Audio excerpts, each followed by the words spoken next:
World की कोई भी एग्जाम को अगर आपको क्रैक करना है, मैं केवल यूपीएससी और आईएएस की बात नहीं करता, कोई भी हो सकता है, उसको क्रैक करने का सिंपल अगर एक लाइन में मुझसे कोई पूछता है तो मैं बोलता हूँ कि आप स्टडी करिए, थिंकिंग करिए और फिर राइटिंग करिए। ये 3 प्रोसेस है, लेकिन यही प्रोसेस होना चाहिए। हर व्यक्ति अगर अपने लाइफ में पर डे प्रतिदिन कम से कम एक व्यक्ति को भी खुश करता है। खुश करने के लिए जरूरी नहीं कि उसको पैसा देना है, खुश करने के लिए आप उसको बोल्डली जो है आप उसको बूस्ट कर सकते हैं, आप उसको पॉजिटिव थॉट्स दे सकते हैं। आप कुछ नहीं तो कम से कम उसके सामने मुस्कुराएंगे तो बेचारा जरूर सामने वाला मुस्कुराएगा, दुखी रहेगा, तो इतना तो कम से कम कर ही सकते हैं। सोशल मीडिया पे भी अगर रहे तो एजुकेशनल कंटेंट को कंज्यूम करें, न कि एंटरटेनिंग कंटेंट को। तो हम लोग मिलकर ऐसा क्या कर सकते हैं? देखिए, सबसे पहले तो अगर सोशल मीडिया को अगर देखेंगे, आपका खुद फिलहाल अभी पंचायती राज विभाग में निदेशक है, इससे पहले आप शिक्षा विभाग में थे, तो आपने कहा कि पिछले कोरोना के दौर से ही आप रोज 1-1 घंटा दे रहे हैं। कोरोना के टाइम में जो मैक्सिमम जो है वो सिक्योर की गई है। कोरोना के टाइम में क्योंकि ऑफिस में ही समय, अभी मैं ऑफिस से ही आ रहा हूँ और कल संडे, कल भी मैं ऑफिस में पूरे दिन रहूँगा।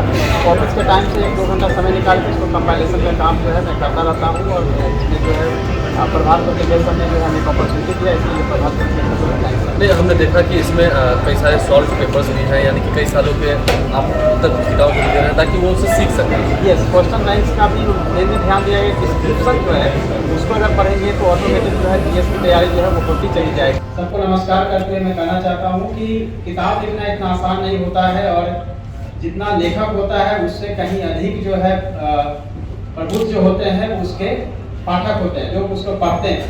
जब भी कोई बुक लिखी जाती है तो जो कॉम्पिटिटिव बुक लिखी जाती है, खासतौर से यूथ के लिए लिखी जाती है, यूथ जब उसको पढ़ता है तो बहुत सारे उसके एरर वगैरह को बताना शुरू करता है कि यह गलती है या इसमें जिस स्टैंडर्ड का होना चाहिए वो स्टैंडर्ड नहीं है। कोशिश की गई है कि उन सभी मानकों को पूरा किया जाए बुक द्वारा, लेकिन फिर भी स्वागत रहेगा सभी उन यूथों से या जो हमारे बुक को पढ़ेंगे, जितने भी एरर हैं या जो कमियां हैं उसको आप जरूर हमें बताएंगे मेल के माध्यम से या फिर आप चिट्ठी के माध्यम से, लेकिन कमी जरूर बताएंगे, क्योंकि जब तक कमियां नहीं पूरी की जाएगी तब तक परफेक्टनेस नहीं आएगी। कोई भी बुक नहीं होती है 100% परफेक्ट, जैसे इंसान कभी परफेक्ट नहीं होता है। तो मैं आलोचना के लिए तैयार हूँ जो पॉजिटिव चीज़ें हैं, इसलिए इसका मैं सबसे पहले कहूँगा कि जो भी निगेटिव चीज़ होगी मुझे बताया जाएगा तो उसको परफेक्ट किया जाएगा। एक चीज़ है, बुक लिखने का मुझे जो शौक है वो मैं जब आईएएस नहीं बना था उस समय से ही है। जब मैं ग्रेजुएशन पटना यूनिवर्सिटी में था और उस समय ही मैंने लगभग 7 किताब जो है, लगभग 7 किताब मैंने लिखी थी, जिसमें कि सभी सब्जेक्ट, और मैं खुद एग्जाम देता था यूपीएससी और बीपीएससी का, और बीपीएससी यूपीएससी की किताबें लिखा करता था। तो एक मुझे जुनून हमेशा रहा है पढ़ने और पढ़ाने का। इसी कड़ी में मैंने 2010 में मिशन 50 का स्थापना की। मिशन 50 के पीछे की वजह सिर्फ और सिर्फ यह थी कि जो मैंने अपने स्टडी के दरमियान जो परेशानियां झेली या जो मार्गदर्शन सही होना चाहिए था उसको दे। बिहार में देखेंगे कि जितने स्टूडेंट हैं उसमें 90% से अधिक स्टूडेंट जो है वो आर्थिक समस्याओं से घिरे होते हैं। उनकी जो इकोनॉमिकल बैकग्राउंड होती है बहुत साउंड नहीं होती है। कोचिंग क्लासेस की जो फी है बहुत होती है और आजकल तो वो लाखों में। ऐसे में मेरी अब पहल जो है वो इसलिए थी कि जो रिमोट एरिया में है, बिहार के जो सुदूर गांव के क्षेत्रों में वो छात्र हैं जो आकर चाहते हैं कि वो भी आईएएस बने, सिविल सर्वेंट बने, उनको एक दिशा देने के लिए हमने इसकी शुरुआत की। हालांकि इसका नाम मिशन 50 है, लेकिन अभी हमारे पास जो बच्चे हैं वो 250-300 से अधिक हैं। तो 50 क्योंकि नाम रखा गया था, सिंबॉलिक रूप से आज ही 50 है।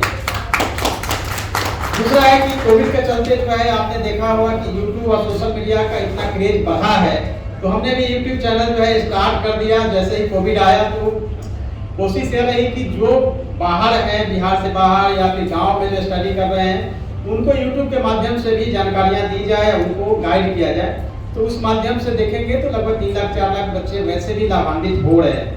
एक बात जरूर है कि हम जो करते हैं उसका सिर्फ या सिर्फ यह होता है अभिगम की वैसे तो इंसान आया है अपनी लाइफ में सब कुछ अचीव करके कुछ करना चाहता है, लेकिन सोसाइटी हमेशा उसी को याद रखती है जो कि अपने लाइफ में जहाँ भी है, जैसे भी है, लोगों को गाइड किया हो या उनको खुश रखने की कोशिश किया हो। ये जरूरी नहीं है कि हर व्यक्ति जो है पढ़ाए ही और किताब ही लिखे। हर व्यक्ति अगर अपने लाइफ में पर डे प्रतिदिन कम से कम एक व्यक्ति को भी खुश करता है, खुश करने के लिए जरूरी नहीं कि उसको पैसा देना है, खुश करने के लिए आप उसको बोल्डली जो है आप उसको बूस्ट कर सकते हैं, आप उसको पॉजिटिव थॉट्स दे सकते हैं। आप कुछ नहीं तो कम से कम उसके सामने मुस्कुराएंगे तो बेचारा जरूर सामने वाला मुस्कुराएगा, दुखी रहेगा, तो इतना तो कम से कम कर ही सकते हैं। तो हर व्यक्ति की अपनी अपनी थॉट्स, अपने अपने एरियाज होते हैं। मेरी जो है वो हमेशा पढ़ने पढ़ाने का रहा है। आईएएस बनने के बाद भी गिरीश बाबू पूछ रहे थे कि समय कहाँ से मिलता है, तो मैं हमेशा बोलता हूँ 1-2 घंटा समय निकालता हूँ और पढ़ाने के दरमियान ही कोशिश करता हूँ कि जो भी कंपाइलेशन हो सकता है वो हम उसको करें। लेकिन फिर भी हम ये कहेंगे कि किताब में जो है त्रुटियाँ होनी है। ये ऐसा नहीं है कि बिल्कुल मैंने जो लिख दिया है 100% परफेक्ट है। मैं अपने से बोलता हूँ परफेक्ट नहीं है 100%। उसमें जो भी सुझाव आएंगे, खासतौर से जो पीछे हमारे स्टूडेंट हैं वो देखेंगे, उसको हम लोग नेक्स्ट टाइम करेक्ट करेंगे। एक बात और मुझे कहनी है इस अवसर पे कि बुक से दूरियां जो है छात्रों की बढ़ती जा रही है। जितनी किताबें हम लोग अपने समय में पढ़ा करते थे और हमेशा जो है अपने बैग में जितना भी हमारे कैरी बैग होता था उसमें जितनी बुक होती थी, आजकल वो बुक के रूप में नहीं होकर वो मोबाइल के रूप में हाथ में कन्वर्ट हो चुका है। अब इसके बहुत सारे साइड इफेक्ट हैं कि बुक से हम दूर हो रहे हैं, कैप्सूल के रूप में चाहते हैं कि छोटी सी चीजें मिल जाए, या हर कैंडिडेट, हर स्टूडेंट ये चाहता है कि छोटा सा कुछ ऐसा मिल जाए, कुछ ऐसी मैगजीन मिल जाए जिससे कि हम एग्जाम को क्रैक कर ले, एग्जाम को पास कर जाए। ऐसा संभव होता नहीं है, क्योंकि आप अगर गहन रूप से नहीं पढ़ाई करेंगे तो हो सकता है कि क्लिप्स होता है, लेकिन मेंस बिल्कुल ही नीड है उसकी कॉन्सेप्ट की। विदाउट कॉन्सेप्ट कुछ हो नहीं सकता है। लेकिन कॉन्सेप्ट क्या है ये भी आप लोग हो सकता है कि जो पीछे स्टूडेंट पूछ रहे होंगे। देखिए फैक्ट जो है वो मोती है, और जैसे ही उसको वायर में या फिर उसको धागा में भिगो के जब हम उसको एक माला बना देते हैं, वही उसका कॉन्सेप्ट होता है। तो जब तक कॉन्सेप्ट नहीं बनेगा तब तक हम मेंस क्लियर नहीं कर सकते हैं। और कॉन्सेप्ट तब बनेगा जब हम पढ़ रहे हैं उसको कंपेरिजन करें, एक एक चीज पॉइंट को एक दूसरे से ऐड करें, करेक्ट करें और आगे जो है हम अपने आप को इम्प्रूव करें। पढ़ाने के लिए आपने बहुत सारे मेरे वीडियो देखा होगा, पढ़ाने का अलग अलग तरीका, लेकिन 2-3 पॉइंट आज भी चूंकि स्टूडेंट यहाँ आए हुए तो बताना चाहेंगे कि देखिए पढ़ने का सीधा तरीका है कि जो भी आप पढ़ें उसके बारे में थिंक करें, उसके बारे में सोचें और सोचने के बाद आप राइटिंग करें। ये 3 ऐसे प्रोसेस है। वर्ल्ड की कोई भी एग्जाम को अगर आपको क्रैक करना है, मैं केवल यूपीएससी या आईएएस की बात नहीं करता, कोई भी हो सकता है, उसको क्रैक करने का सिंपल अगर एक लाइन में मुझसे कोई पूछता है तो मैं बोलता हूँ कि आप स्टडी करिए, थिंकिंग करिए और फिर राइटिंग करिए। ये 3 प्रोसेस है, लेकिन यही प्रोसेस होना चाहिए।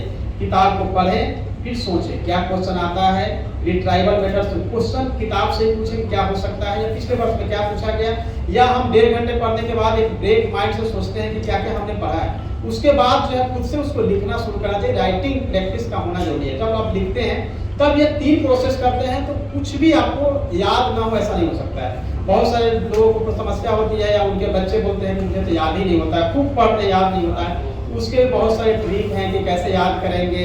अब आजकल देखेंगे कि बच्चे जो है चुपचाप पढ़ते हैं, जबकि हम लोग जब पढ़ते थे तो उसको मेढकी पढ़ते यानी कि मेढक की तरह टर करके जो है जोर से चिल्ला चिल्ला के पढ़ते थे। आजकल कोई नहीं पढ़ता वैसे। वो पढ़ने की जरूरत है। उसका 2 फायदा, एक तो आपका जो है वोकैबुलरी ठीक होगा, प्रोनाउंसिएशन ठीक होगा और आपको याद होगा। ये नहीं होता है, ये होना जरूरी है। जो आप समझेंगे कि वैदिक काल में भी जब वेदों को इतना 4 वेदों को लिखा गया इतने, तो सारा का सारा जो है 500 साल तक तो वो केवल कैरी हुआ, मेढक की तरह गुरु ने शिष्य को बताया और शिष्य गुरु बना, और ये पूरी गुरु शिष्य परंपरा से जीवित रहा। बहुत सारी चीजें जो है आज उसी तरह से जिंदा। आजकल ऐसा नहीं है। आप देखेंगे कि अपने किसी कलीग का नंबर पूछेंगे, इवन कि अपने पापा का नंबर पूछेंगे, आपका मोबाइल नंबर पापा का क्या है, तो शायद बहुत कम लोग याद। आप सोचें कि 10 डिजिट जो है हम पहले क्या करते थे, आज से 10 इयर्स पहले हर डिजिट हमें याद होता था, हर व्यक्ति का नंबर याद होता था। आज हम इस तरह से टेक्नोलॉजी पे आधारित हो गए कि हमको नंबर एकदम याद नहीं करना। मतलब मैंने माइंड को इस तरह से तैयार कर रखा है, बस मोबाइल में सेव है, कुछ याद करने की जरूरत नहीं।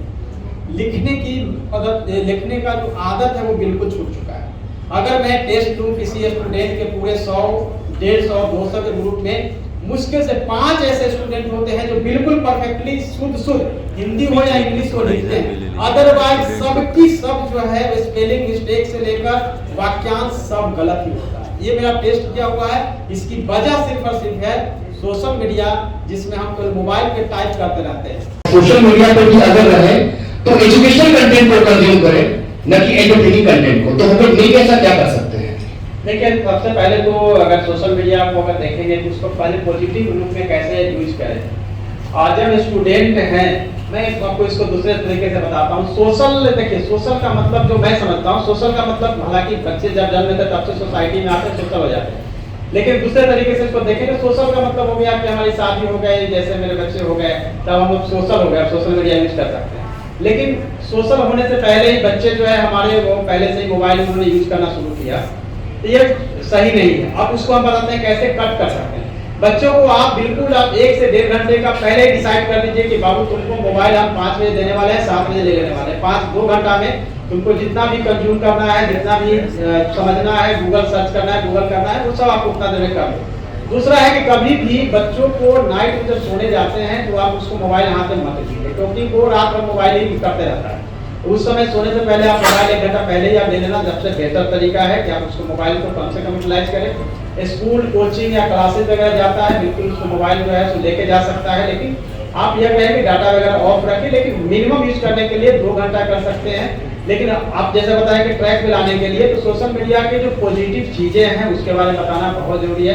देखिए जनरली क्या होता है, तो बच्चे की बात है, बड़े भी अगर एक बार मोबाइल को ले लेते हैं और जब स्क्रॉल शुरू करते हैं तो कब अनकॉन्शियसली बिना इंटेंशन का कब आपका 4 घंटा निकल जाता है पता नहीं चलता है। तो बड़े लोग भी कर रहे हैं, तो बच्चे की बात अलग है। तो बच्चे तो और भी वो ज्यादा कहेंगे कि वो खोजते रहते हैं, नया चीज सर्च करने की कोशिश करते हैं, तो वो वैसे में उनका यूज जो है वो बहुत ज्यादा बढ़ता जाता है।